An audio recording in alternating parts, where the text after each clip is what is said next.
Okay? Amen. Et ça, c'est vraiment très important dans les temps de la fin pour la deuxième partie, parce que j'ai dit, on a deux sources de fragilité. La première, c'est qu'est-ce qui peut nous rendre fragiles? L'action du Saint-Esprit en nous. Et puis la deuxième, c'est les esprits extérieurs. Amen. Et sur cette base-là, tout à l'heure, on va prier. Vous savez, quand Dieu nous donne l'esprit de discernement, c'est pour guérir beaucoup de personnes. Yes. C'est pour pouvoir bien t'orienter, parce que la vraie prophétie arrive toujours. Quand tu pries pour demander, Seigneur, oriente-moi, montre-moi l'homme ou la femme de ma vie, est-ce que je dois travailler dans cette entreprise? Cela va venir rencontrer ton esprit, mais qui est collé à ton âme. Et c'est là que Hébreux chapitre 4, verset 12 intervient. Donc, si, par exemple, la prophétie dit, je suis impatient d'entrer dans le travail, il est possible que Dieu me dise, ma fille, mon fils, je vais te donner du travail. Je vais t'ouvrir une porte du travail. L'âme qui est fatiguée du chômage peut affecter la révélation. Et puis dire demain, l'âme pressée peut te donner un timing qui lui est propre. Okay. Donc, la substance de la prophétie est juste, mais elle est venue se mélanger avec un timing qui répond à une impatience, à une blessure personnelle. Qui répond à un problème personnel. Donc, les deux viennent se mélanger. C'est pourquoi il faut juger la prophétie. Il faut juger, il faut la juger. Il faut l'examiner et puis retenir ce qui est bon. Donc, qu'est-ce qu'on va retenir ici? On retient que la porte du travail sera ouverte, et puis on enlève le détail de la date, le temps. Amen. Et je sais que donc, du coup, j'arrive à me concentrer sur ce que Dieu m'a dit, et puis je peux amplifier ce qu'il m'a dit. Mais si par contre, je ne fais pas ça là, je risque de jeter même la prophétie. Et parce que le timing auquel je pensais ne s'était pas réalisé, la prophétie étant vraie, mélangée avec mon état d'âme, ça donne quelque chose, un timing qui n'est pas le bon. Et puis maintenant, je rejette l'ensemble. Donc je ne permets pas à l'Esprit de Dieu de réaliser ce qu'il a prévu réaliser au temps où il a prévu de le réaliser. Amen. Ok? Et donc, ça va amener des personnes à confondre des personnes que Dieu leur montre avec leur choix émotionnel. Avec leur choix émotionnel. Bon, en tout cas, il y a énormément de marge d'erreur. On pourra faire l'exemple. J'attends vos questions. Et puis, par la grâce de Dieu, on va aller dans la parole de Dieu. Mais ce que je veux que vous reteniez, et on va en arriver là tout de suite avec un texte très, très spécial en ce qui concerne le prophétique. Un texte très spécial. Amen. Donc, Hébreux 4, 12 nous dit que la parole de Dieu, donc le texte, les Écritures, doit venir séparer l'âme et l'esprit. Lis dans ta version et puis on va prendre la version de Marie-Paul aussi. Car la parole de Dieu est vivante et efficace, plus tranchante qu'une épée quelconque à deux tranchants, pénétrante jusqu'à partager âme et esprit. Donc l'âme et l'esprit doivent être partagés, oui. Jointures et moelles. Jointures et moelles, là encore, c'est encore une autre expression du spirituel et du prophétique. Parce qu'il faut savoir c'est quoi le sens de la moelle dans le corps et puis des jointures, en fait des articulations. Mais bref, c'est pas là que je vais parler. Oui, en avance. Elle juge les sentiments et les pensées du cœur. Donc il y a un jugement. Elle doit venir traiter avec les sentiments et la pensée du cœur. Parce que ça crée énormément de confusion. Et dans les temps de la fin, étant donné qu'on a mis de côté ce que l'apôtre Paul a dit de juger la prophétie, ça veut dire que soit on la prend, soit on ne la prend pas. C'est comme ça en fait, ou c'est bon, ou ce n'est pas bon. Il n'y a pas l'examen et puis le fait de retirer ce qui est correct. Donc, soit c'est bon, soit c'est pas bon. Soit Dieu a dit, ou soit Dieu n'a pas dit. Il n'y a pas milieu. Dans notre temps là, c'est mixé. Voilà. Il y a un mix. Il y a des cocktails. Cocktails spirituels. C'est ça qui est là. Il y a le cocktail, la voix de l'esprit, la voix de l'âme, tout est mélangé dedans. Donc ça fait un cocktail. Si tu bois, c'est pas de l'eau pure. Il y a de l'eau puis du café. Donc toi, tu dois faire la différence entre ça, c'est l'eau, ça c'est le café, ça c'est la pureté, ça c'est l'impureté. Tu dois faire la différence. Et quelquefois, ça prend du temps de laisser la parole venir faire la séparation. Et ça prend de l'humilité. Ça prend de l'humilité. Tu vois, il faut simplement de l'humilité. Ça prend de l'humilité. Et je le dis à vraiment tous ceux qui veulent exercer sur la prophétie, il faut être humble. Il faut travailler votre humilité. Sans humilité. Parce que, en fait, les gens ont l'impression que s'ils se sont trompés, si un homme de Dieu s'est trompé, ça veut dire qu'il est fou. Donc, c'est un mensonge. C'est un mensonge de l'ennemi. Ça ne remet pas en cause ta portée spirituelle. Ça ne remet pas en cause. Tu peux être un vrai prophète. Mais par rapport à tes états émotionnels, et Dieu a commencé à me parler de cela en 2010. Quand la Côte d'Ivoire est rentrée, non, même avant 2010, la Côte d'Ivoire est entrée en grand, 2002. Et j'ai tellement une âme, mon âme était tellement patriotique. Patriotique même. Et puis, donc j'envoyais le feu de Dieu. Je m'attendais à ce que le feu de Dieu descende. J'avais comme des visions même, ça attaquait les rebelles, ça mélangeait tout le monde là-bas. Et les choses ne se passaient pas comme je l'espérais. Mais heureusement que j'avais déjà appris la raison. Ne parle pas vite. Donc prends le temps d'examiner. Mais dans mes examens, là, j'étais presque convaincu que non.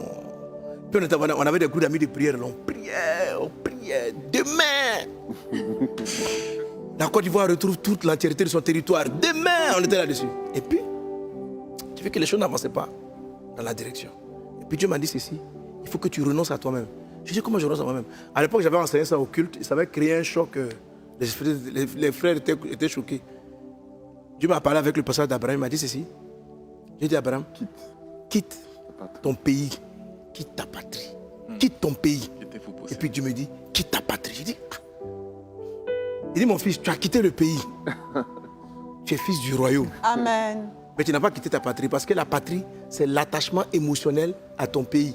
C'est ça la patrie. Donc quelqu'un peut être en dehors de la Côte d'Ivoire et être patriote. C'est ça. Or, quitter le pays, c'est un déplacement physique du pays. Mais quitter la patrie, tu peux être loin et puis tu es patriote. J'ai un ami pasteur qui m'a dit récemment que tout pasteur, normalement, là, il est patriote. Ce qui est correct. C'est-à-dire, mais tu dois arriver à faire la différence entre ton patriotisme et ce que Dieu dit. Ce qui fait que, même si tu entends une chose qui est difficile sur ton pays, tu pleures et puis tu prophétises. Les prophètes là, ils étaient des gens très patriotes. Mais ils étaient arrivés à dissocier l'attachement à leur pays de ce que Dieu est en train de dire. Ça permet aux prophètes de pouvoir donner la bonne exhortation. Mais c'est un travail à faire, de dissocier l'âme attachée. C'est difficile pour quelqu'un qui est attaché à quelqu'un, tant que l'âme est collée là, d'entendre Dieu le mettre en garde. C'est le problème de Jonas. Mais Jonas discernait. Jonas faisait très bien la différence entre son âme. C'est ça. Il n'était pas d'accord, mais il savait que c'était la voix de Dieu. Voilà. Tandis que de nos jours, en fait, tu fais même pas la différence entre ce que toi tu aimes et puis ce que Dieu t'a dit. Donc c'est plus compliqué. Jonas, dans l'Ancien Testament, en fait, comme l'Esprit les saisissait, ils avaient clairement leur volonté et puis ils avaient clairement la volonté de Dieu. Mais nous, l'Esprit procède différemment. Il rentre en nous. Donc l'Esprit Saint vient rencontrer nos émotions. Et c'est maintenant nous qui devons prendre par la méditation des textes, laisser faire la chirurgie du Saint-Esprit, circoncire et puis dissocier nos âmes. Et ça, que tu le veuilles ou pas, tu vas le faire avec le temps. Amen. Tu vas apprendre progressivement à discerner quelle est ta propre pensée. Est-ce que tu ne réagis pas ainsi parce que tu es blessé? Donc j'ai cru à un moment donné que cette soeur qui m'avait dit que j'étais malade, que c'était la femme de ma vie. Parce que j'avais un homme qui avait besoin d'amour. J'avais besoin d'affection, d'attention, et quelqu'un était venu me la démontrer. Et ça amène beaucoup de gens à être convaincus que Dieu leur avait parlé d'un mari, et puis ils ont fait, après plus ils se rendent compte que non, ils ont fait un mauvais choix. Mais tu dis, mais je suis sûr, j'ai eu 3 songes, j'ai eu 4 visions. Oui, c'est ton âme qui t'a parlé, mélangé avec le Saint-Esprit. Ok? Amen. Tu dois lire ta version là. Car la parole de Dieu est vivante et opérante, et plus pénétrante qu'aucune épée à 2 tranchants, et atteignant jusqu'à la division de l'âme et de l'esprit, des jointures. Atteignant jusqu'à la division de l'âme et de l'esprit, oui.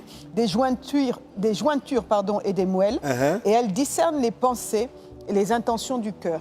Et elle discerne les pensées et les intentions du cœur. Que la parole de Dieu fasse cet effet. Amen. Alors, on va lire un dernier passage avec lequel, alors là, je vais le développer plus tard, mais ça va commencer à traiter, ça va commencer à traiter avec maintenant les voix extérieures, pas ce qui vient de moi. C'est-à-dire, alors quand on parle des esprits des prophètes, alors ce type de prophétie va venir dans le j'ai vu. La plupart des prophéties du Saint-Esprit en vous, ça vient en vous comme une inspiration, bien une voix intérieure que vous entendez. Les souvent, les esprits qui peuvent être des anges, comme l'ange n'est pas en toi, donc ce qui va te montrer est très souvent une vision extérieure. Ok. Donc, les esprits des prophètes qui sont comme des anges, il dit, il m'a amené, il m'a montré, il m'a fait voir, il m'a fait voir, il m'a fait voir. Tandis que le Saint-Esprit, lui, te convainc, il parle à l'intérieur de toi, il fait un travail de fond, et puis la bouche parle. Les anges ou les autres esprits vont venir plutôt par rapport à l'extérieur pour te guider, parce qu'ils sont des anges, comme on dit, qui sont en faveur, qui viennent travailler, comme le dit Hébreux chapitre 1. Ok? Alors, tu vas me lire... Marie-Paul, tu peux lire Apocalypse. Apocalypse. Ah oui, j'ai laissé ce passage-là. Un passage auquel je tiens.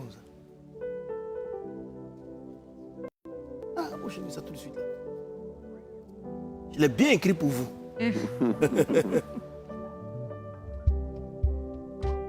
Bon, allez. Je vais rechercher encore. Rebrasa katarada bradasla.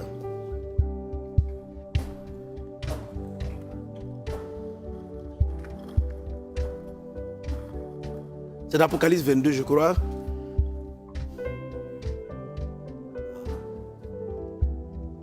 Apocalypse 19, pardon. Apocalypse 19, verset 10. Apocalypse 19, verset 10. Et je tombai devant ses pieds pour lui rendre hommage. Et il me dit, garde-toi de le faire, je suis ton compagnon d'esclavage et celui de tes frères qui ont le témoignage de Jésus. Rends hommage à Dieu car l'esprit de prophétie est le témoignage de Jésus. Et le témoignage de Jésus. Ça, c'est lit dans lui second aussi. Car le témoignage par Jésus est l'esprit de la prophétie. Donc, on commence au verset 10. D'accord. Et je tombai à ses pieds pour l'adorer, mais il me dit, garde-toi de le faire. Je suis ton compagnon de service et celui de tes frères qui ont le témoignage de Jésus. Adore Dieu, car le témoignage de Jésus est l'esprit de la prophétie. C'est très important. Le témoignage de Jésus est l'esprit de la prophétie. Le témoignage de Jésus-Christ est l'esprit de la prophétie. La Bible dit, n'ayez pas foi en tout esprit, mais éprouvez-les pour savoir s'ils sont de Dieu. Tout esprit qui confesse Jésus, le témoignage, la confession, le témoignage de Jésus. Donc, le témoignage de Jésus-Christ, par d'autres témoignages, est l'esprit de la prophétie. Notez très bien cela. C'est un élément essentiel pour discerner les esprits. Ce qui concerne l'extérieur, le témoignage de Jésus, l'esprit de la prophétie. Amen. Amen. Amen. Amen. Voilà. Je ne vais pas trop rentrer là-bas, de peur que je sois mal compris. Parce qu'il y a quelque chose. Je suis en train de... Moi, je suis en train de rire déjà. Oh là là. Je dirai un peu. Alléluia. Oh là là. Bon, ok. Alors, la dernière fois, on avait lu le passage. Je ne sais pas si on avait lu le passage de... Là, je suis sur les esprits extérieurs. Ok? On va le lire. On va le lire. Donc, tout à l'heure, j'ai traité un peu les esprits intérieurs. Les esprits intérieurs. Comment est-ce qu'on apprend à relever le jugement, le discernement? Je retiens ceci. Je dois prendre le temps de laisser les Écritures dissocier les deux. Voilà, dissocier les deux. Et on va faire des exercices plus pratiques mercredi prochain. Ça te va? Super. Mercredi prochain, on va faire des exercices plus pratiques.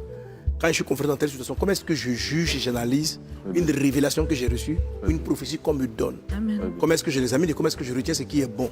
Ou bien est-ce qu'il faut tout jeter? On va voir. Ok?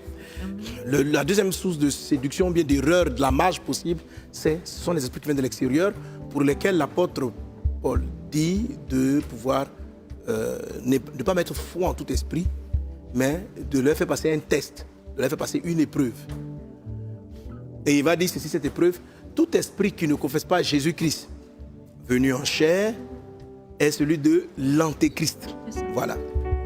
Il est celui de l'antéchrist. Donc un esprit qui vient, le mot Christ signifiant onction, un esprit qui vient avant l'onction finale, avant l'onction pour nous séduire. Donc c'est ça qu'il faut faire attention. Alors quelle est la la séduction auquel on sera confronté, auquel on est confronté, mais pour laquelle, par la grâce de Dieu, tu vas vaincre. Amen. Quelqu'un donne un bon amen. Amen. On dit ça, je dis ça, Amen. et puis après, on prie. Amen. Amen. Parce que j'ai pas le temps de prier pour les sujets. J'ai déclaré des paroles de bénédiction pour les Amen. sujets. Yes. Et ça va se faire. Amen. C'est pourquoi Dieu m'a demandé de faire cela. Amen. Pour que tout esprit d'égarement et de confusion Amen. s'éloigne de toi. Au nom de Jésus. Et prie de tout ton cœur. Dieu nous conduit dans toute la vérité. Amen. C'est vrai que je fais illustration souvent par rapport au cas de mariage et autres, mais ça intervient dans tous les domaines. Une mauvaise orientation par les esprits d'égarement va te perdre dans le ministère. Amen. Amen. Va te perdre dans le ministère. OK? Et on va voir que le témoignage de l'esprit de la prophétie, c'est le témoignage de Jésus-Christ, là, est très important. OK? Amen. Amen. 1 Roi chapitre 22, versets 19 à 23. Celui qui trouve, il nous le lit.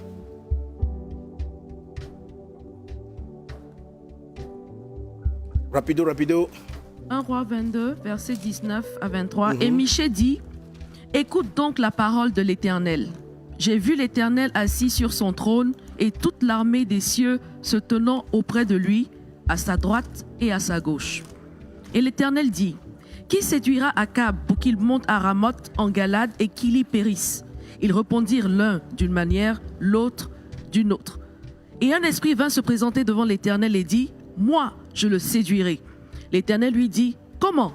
Je sortirai, répondit-il, et je serai un esprit de mensonge dans la bouche de tous ses prophètes. L'Éternel dit, tu le séduiras et tu en viendras à bout, sors et fais ainsi. Et maintenant, voici, l'Éternel a mis un esprit de mensonge dans la bouche de tous les prophètes qui sont là, et l'Éternel a prononcé du mal contre toi. Amen. On peut s'arrêter là pour le Amen. moment. OK? Amen. Amen. Alors, je dis que je suis en train d'aller vers ce qu'on appelle la chute de l'armée des cieux. Ici, on voit Dieu assis sur son trône et l'armée des cieux est assise autour de lui, à sa gauche et à sa droite. Et parce que Dieu voulait juger Akab,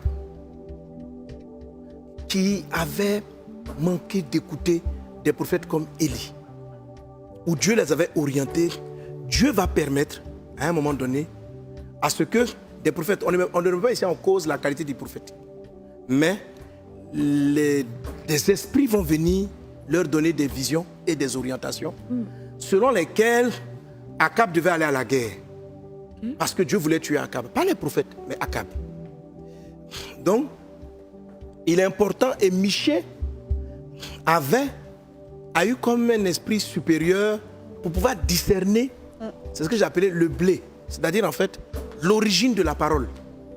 Le Saint-Esprit va vous donner le blé. Wow. Dans ce que j'ai dit par rapport à la pluie de l'arrière-saison, le blé, c'est la substance en fait de la parole. L'Esprit va donner à certains la substance de la parole. Et au fur et à mesure du message, je vais vraiment t'attirer vers la substance de la parole. Amen. Parce que dès l'instant où on saute la substance du texte, on est vulnérable. On est vulnérable et ça peut nous égarer. Par exemple, l'Esprit me dit, Christ est l'esprit de la prophétie. Donc, à l'époque, il m'a dit, donc, si tu es en train de prophétiser sur quelqu'un, mais qu'il n'y a pas les intérêts du témoignage de Jésus-Christ, tu as une grosse marge d'erreur. Tu vois? Tu as une grosse marge d'erreur.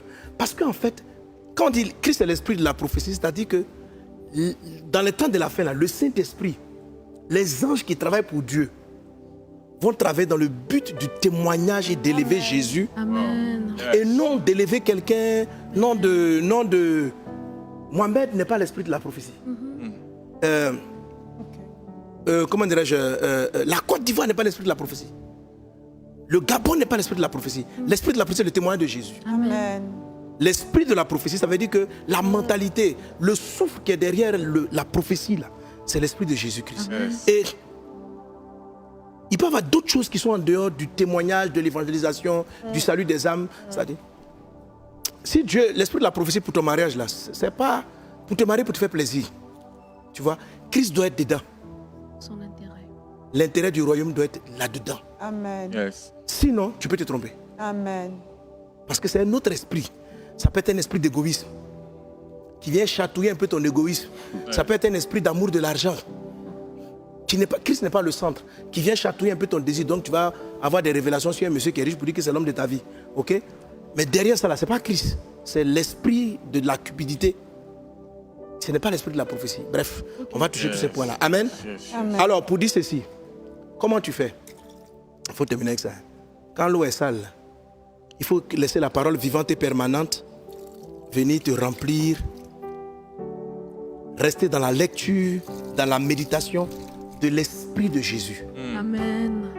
Pour ce qui est des révélations prophétiques, il faut le témoignage de Jésus. J'ai dit la prochaine fois, je serai très pratique. Ça va nous aider. Plus je serai rempli de quel est l'intérêt de Christ. Qu'est-ce que Christ veut? Dans moi-même, ce que je reçois là, où est l'intérêt de Christ? La voix que j'entends là, Christ gagne quoi là-dedans? Amen. En quoi est-ce que ça va contribuer à l'évangélisation et au témoignage de Jésus? Tu vois?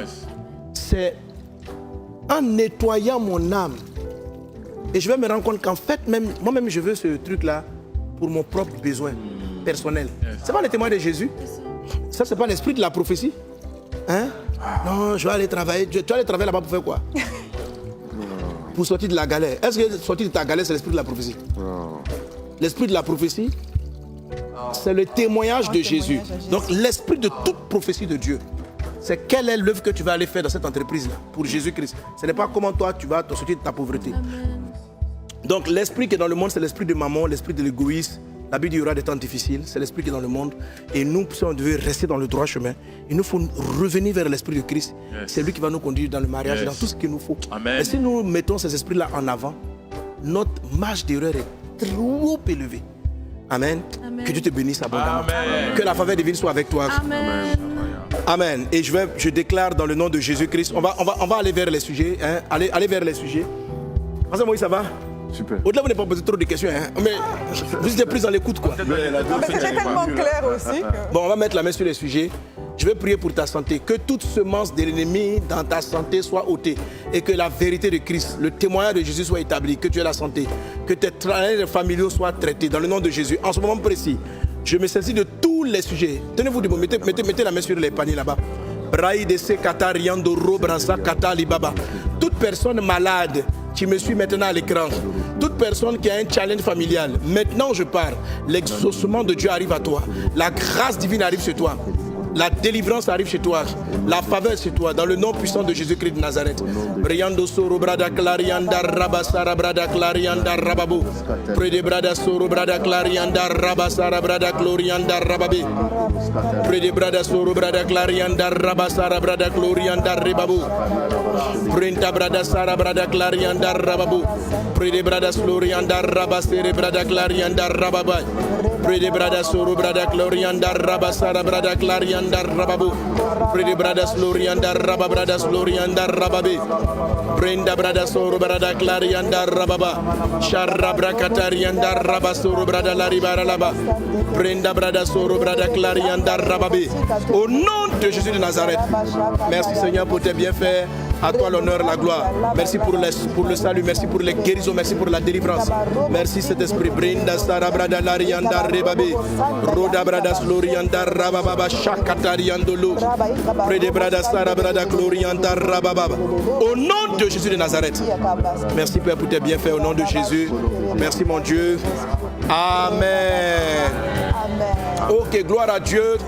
Quelqu'un acclame Jésus. Alors reste connecté. Le flux de la guérison à l'œuvre, le flux de la santé divine, Amen. Le flux de la libération à l'œuvre. Amen. Amen. Est-ce qu'il y a quelque chose même qui vous attire pour une question du mercredi prochain? Dans tout ce qu'on a dit là. Moi, c'est déjà même de savoir, avec ça, avec le mix qui est possible, qu'on n'est pas... Justement, est-ce que si la parole aussi est insistante en toi, bien importante, mais tu sens qu'il y a encore des... C'est pas encore bien pu, est-ce que tu peux quand même donner l'orientation, la prophétie, ou bien agir en fonction de la prophétie si Donc, ça te on va concerne traiter ça. Mais c'est pourquoi je vous dis, par exemple, dans le Nouveau Testament, il n'y a jamais le mot ainsi par l'Éternel. Ça n'existe pas dans le Nouveau Testament. Tous les prophètes disent, j'ai vu, mais il n'y a pas ainsi par l'Éternel. Voilà. Il n'y a pas ainsi par l'Éternel parce qu'il y a une dose, c'est pourquoi j'ai parlé d'humilité, il y a une dose de retenue.